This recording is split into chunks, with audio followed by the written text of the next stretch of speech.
Good morning and welcome back to the lecture series. We are discussing magical realism. Talking about magical realism, we have to understand the process of defamiliarization. The art of magical realism entails presenting the object in such a way that the normal becomes unfamiliar. It draws much on Russian formalist Viktor Shklovsky's ideas of the literary technique defamiliarization. So, the term defamiliarization was first used by Viktor Shklovsky in his work Art as Technique. That's where he had defined defamiliarization for the first time. It's a process that seeks to present an object in an unfamiliar way. The idea behind defamiliarization is to use language in such a manner that the reader or the spectator does not become adapted to the presence of the object and ceases to experience its artfulness. So, in other words, defamiliarization is letting the reader or the audience remember that the art is an art, it's not real, right? There is a difference between the fiction and the fact out there. This is also a way of understanding the artfulness, the art, the stylistics, the drama that has gone into the making of an artwork. It is not merely transcription of the world as we see it. So, defamiliarization distinguishes ordinary usage of language from poetic usage, right? Poetic language renders a work of literature its literariness, right? As a result, the language has the power to play on the reader's perceptions. So, we bring our ordinary perceptions to the artwork, and these perceptions are altered through the power of the art, right? And that is the poetic usage of language. Therein lies the artfulness. Defamiliarization is therefore a literary technique of presenting common things in an unfamiliar fashion through which the reader can gain new perspectives and see the world from a different angle. So, Russian formalism and magical realism share a very close relationship. Russian formalism predates the Brechtian concept of alienation effect, or something that Bertolt Brecht calls as Verfremdung. Verfremdung is a term he uses in his epic theatre, right? Through Verfremdung or the alienation effect, the object of art is seen as the revolutionary goal of making the audience aware of the institutions and social formulae which are not inherent, not natural. So, through art we are making the audience aware that the social institutions and the social formulae that braces a society together have nothing natural about it. They are not eternal, they are not inherent, but they are historical and they are artifacts, they are man-made, and so to that end they are capable of change through human intervention, through human action. Alienation aims at disrupting the passive complacency of the audience and forcing them into a critical analysis of art as well as that of the world. Now, in a very similar way to that of alienation effect of Brecht, Shklovsky had already earlier understood the aim of poetry. This is coming even before Brecht coins this term alienation effect. So, Shklovsky is looking at the aim of poetry. What does poetry strive to do? It defamiliarizes that with which we are overly familiar. And so it creatively deforms the usual, the normal, as a way of inculcating a new childlike, non-jaded vision in us. So the main aim of literature, uh, both according to formalism and according to magical realism, is disrupting the ordinary linguistic discourse and causing some estrangement. Now, the poet aims at disrupting stock responses, the way we are pre-programmed to respond to our immediate society, the immediate occurrences around us. The poet wants to balk that and revisit that habit and generate a heightened awareness to restructure our ordinary perception of reality as a way of seeing the world instead of numbly recognizing it.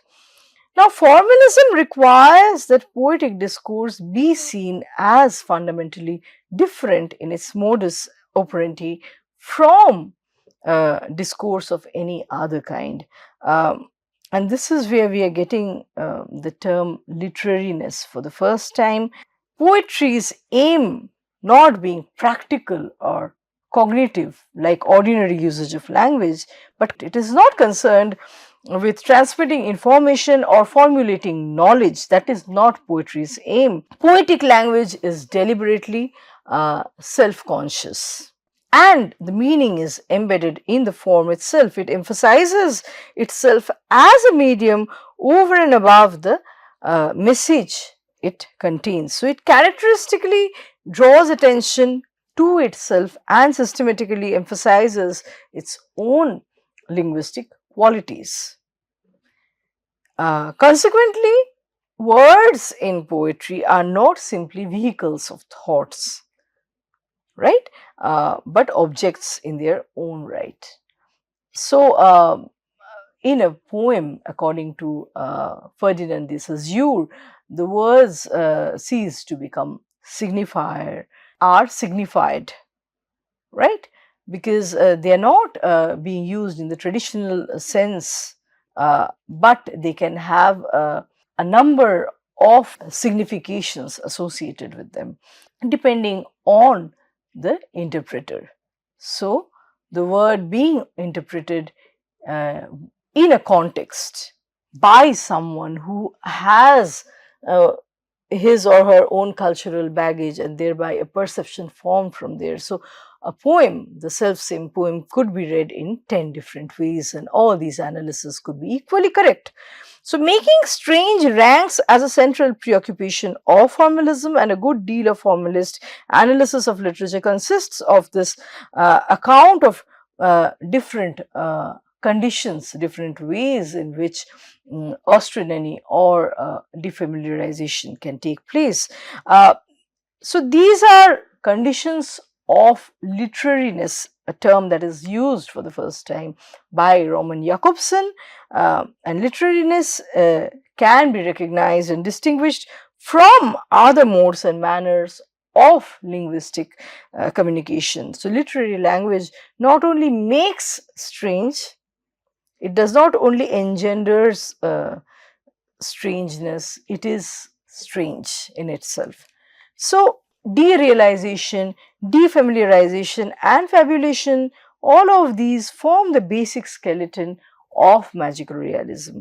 Derealization is the ability of language to create a sensory experience through mimesis, wherein the world is ultimately represented as an altered place from the reality that the reader knows, the reality that the reader is coming from even before reading the work or experiencing the artwork.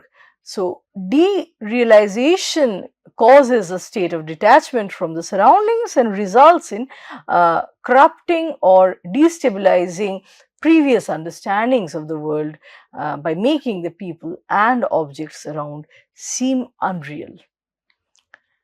Through derealization, a more deeply seated truth, which was hitherto hindered by the superficial appearance of a perceived reality, is revealed, unfurled.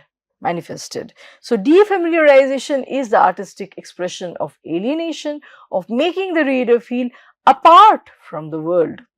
Very often in magical realism, this is done through introducing something mystical and revealing the world as something unexpectedly unfamiliar. So, the magical realist constructs a setting that mirrors an unorthodox worldview.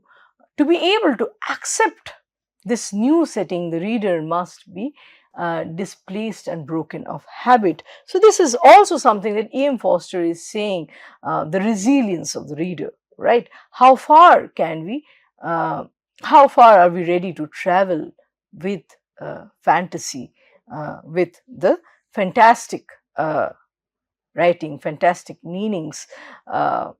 If we are too much rooted to our ordinariness with our jaded vision, then that would not be possible.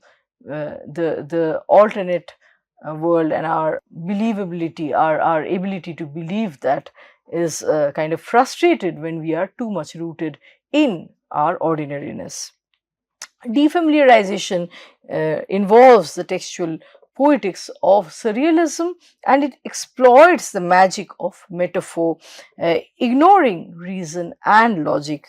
Uh, However, while surrealism categorically resists any sort of interpretation, the magical realist images, albeit their initial magical or wondrous aura and madness associated with them, tend to reveal psychological, social, political motivations after some degree of scrutiny.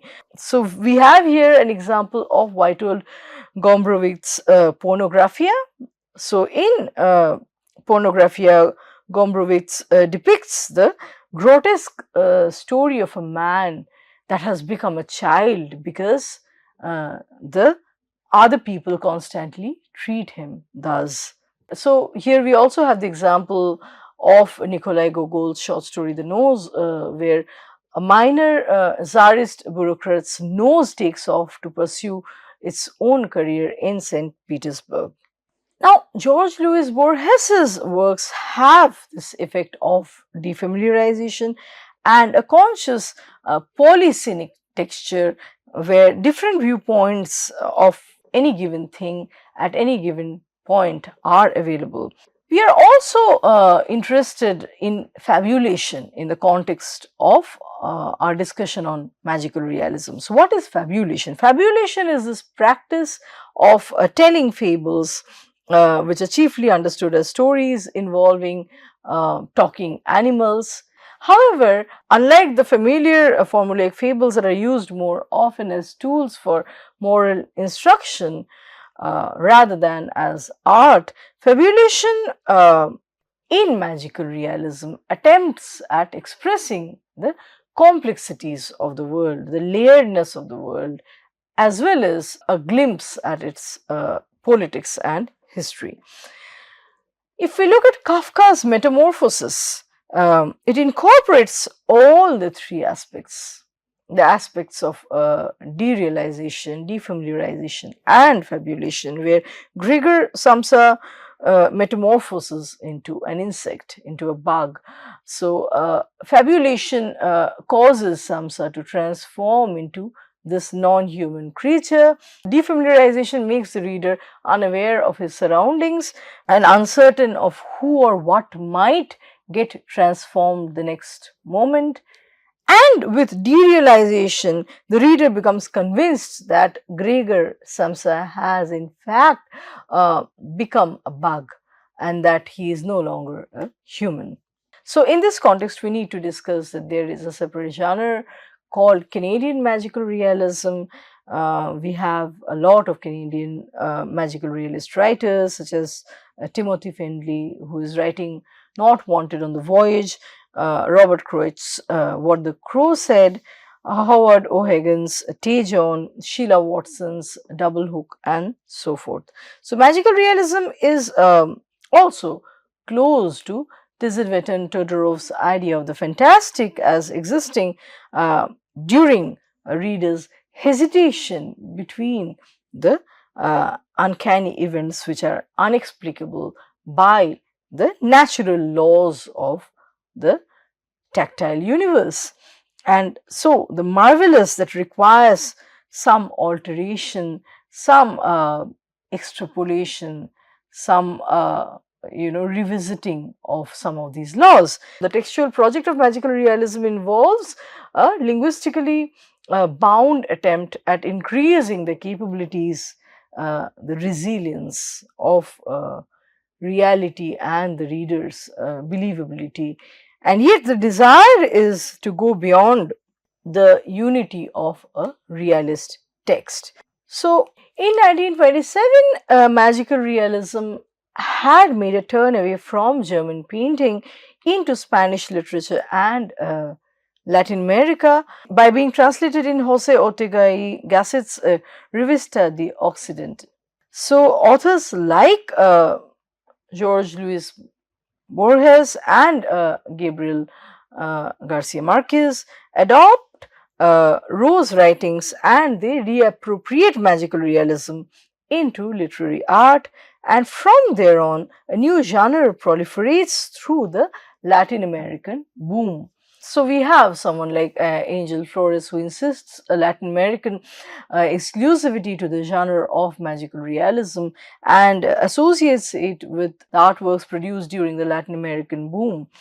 And Matthew Stretcher argues that magical realism is a postmodern commodity, so it does not belong only to Latin America per se, but it is a postmodern community that belongs to the world, and its influence, progression, and utilization are adopted through translation and practice by both Latin American as well as non-Latin American writers. So, the influences and effects of magical realism are available, are visible in artworks both Latin American as well as non-Latin American. Writers from the world over are using this artistic technique to refer to the New World phenomena.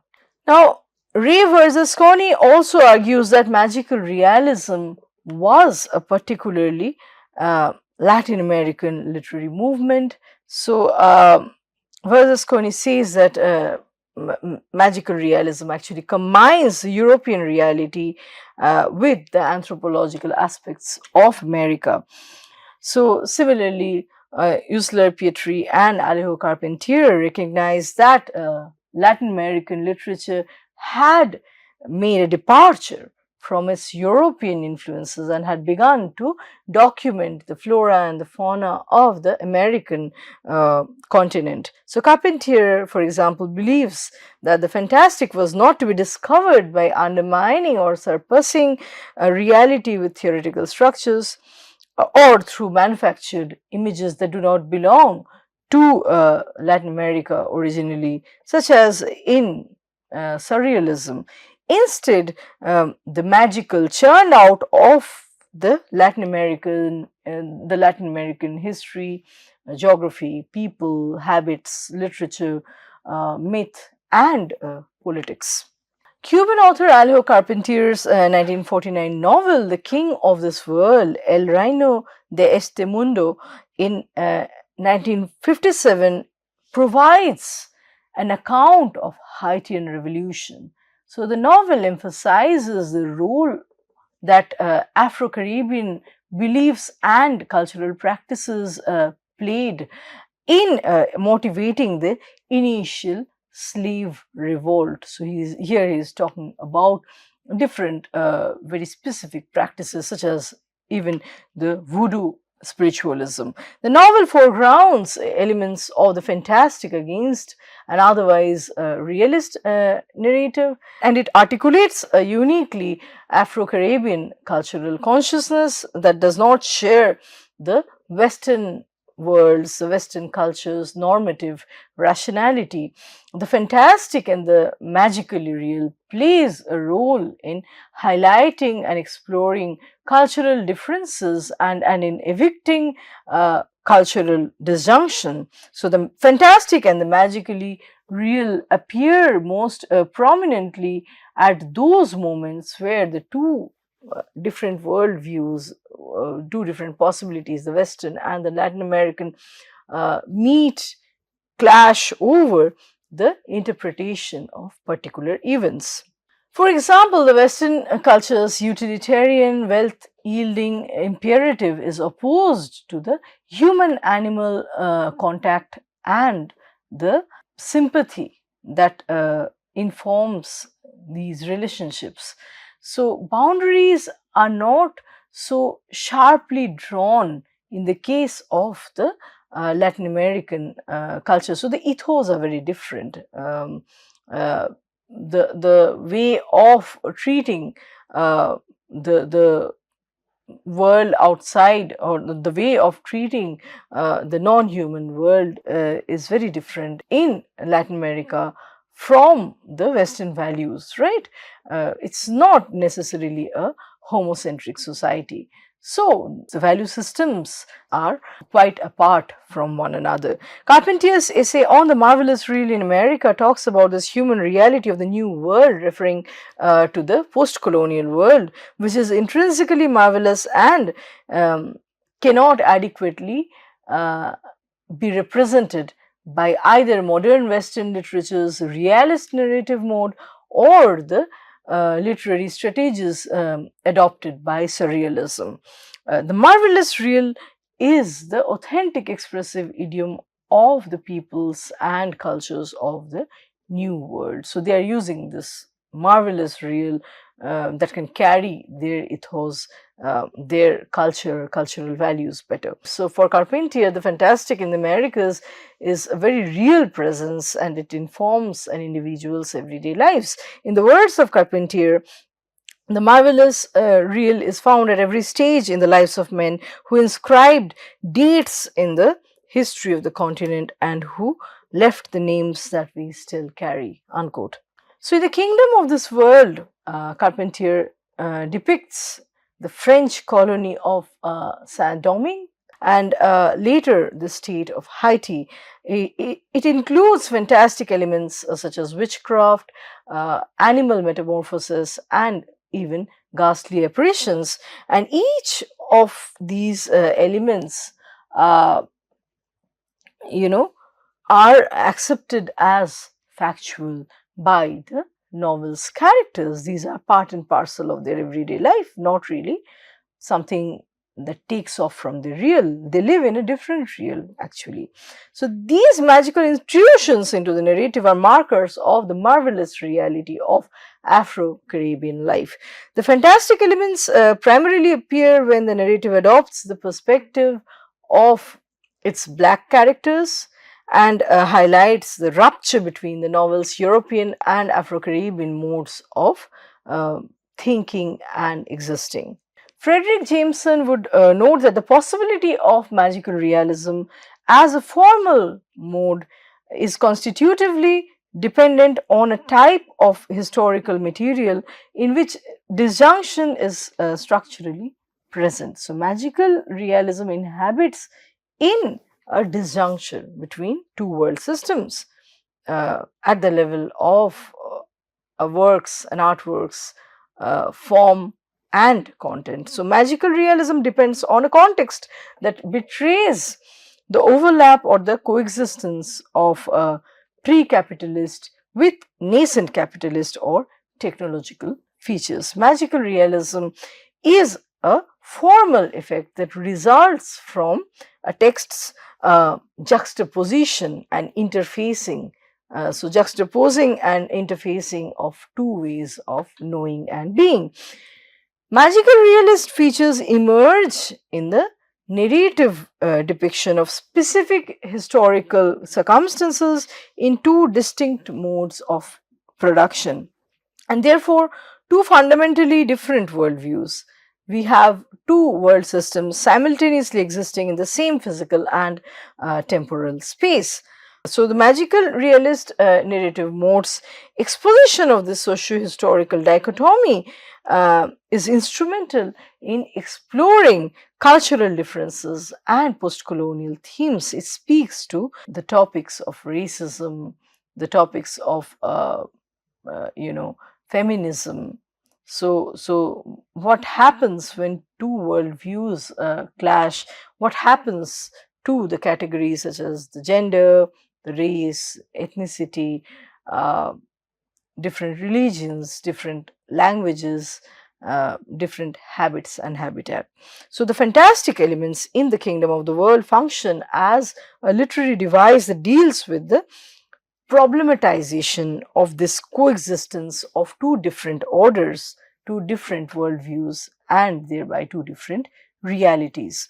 Here, I would like to stop today, and I'll meet you again with another round of discussions. Thank you.